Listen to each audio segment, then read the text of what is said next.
Welcome to the Daily Blade. The Word of God is described as the sword of the Spirit, the primary spiritual weapon in the Christian's armor against the forces of evil. Your hosts are Joby Martin and Kyle Thompson, and they stand ready to equip men for the fight. Let's sharpen up. All right, this week we are looking at an assortment of prayers from the Valley of Vision, which is a collection of Puritan prayers and devotions. Today we're tackling a prayer called Man's Great End. I'll read it here. Lord of all being, there is one thing that deserves my greatest care, that calls forth my ardent desires. That is, that I may answer the great end for which I am made, to glorify thee who hast given me being, and to do all the good I can for my fellow men. Verily, life is not worth having if it be not improved for this noble purpose. Yet, Lord, how little is this the thought of mankind? Most men seem to live for themselves, without much or any regard for thy glory or for the good of others. They earnestly desire and eagerly pursue the riches, honors, pleasures of this life, as if they suppose that wealth, greatness, merriment could make their immortal souls happy. But alas, what false delusive dreams are these? And how miserable ere long will those be that sleep in them? For all our happiness consists in loving thee, and being holy as thou art holy. O may I never fall into the tempters and vanities, the sensuality and folly of this present world.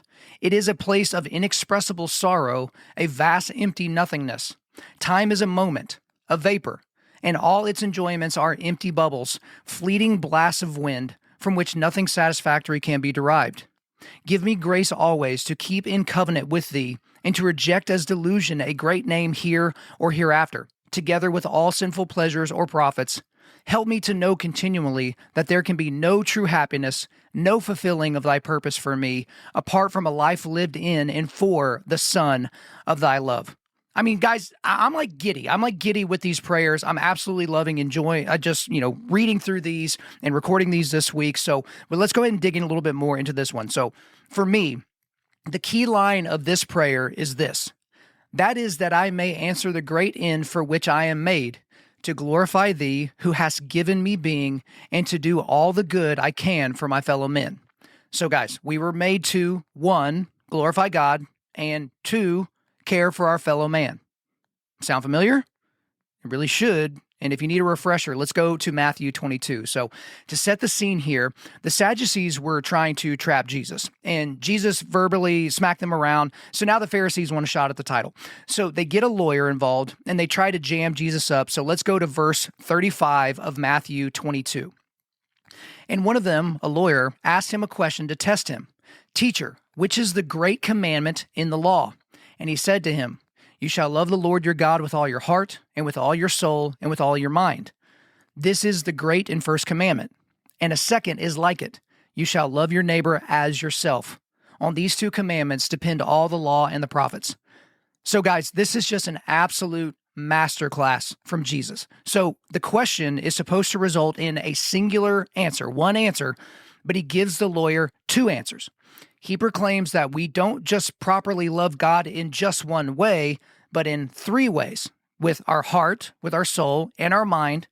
And he equates the commandment of loving God to the commandment of loving our neighbor, which also addresses the vertical and the horizontal elements of the law, which the Pharisees surely thought he would ignore. I mean, this is just absolute perfection from Jesus.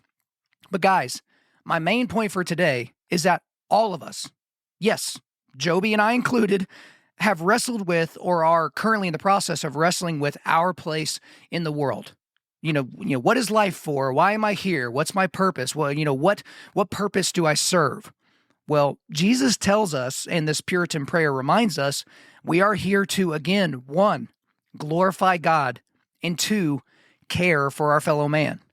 We are here to love God and our neighbor. So if you're lacking in either of those areas, might I suggest that you get yourself in check. See you back here tomorrow. Thank you for listening to today's episode. Before you go, if you want to help equip other men for the fight, share this podcast around and leave us a 5-star rating and review. Stay sharp.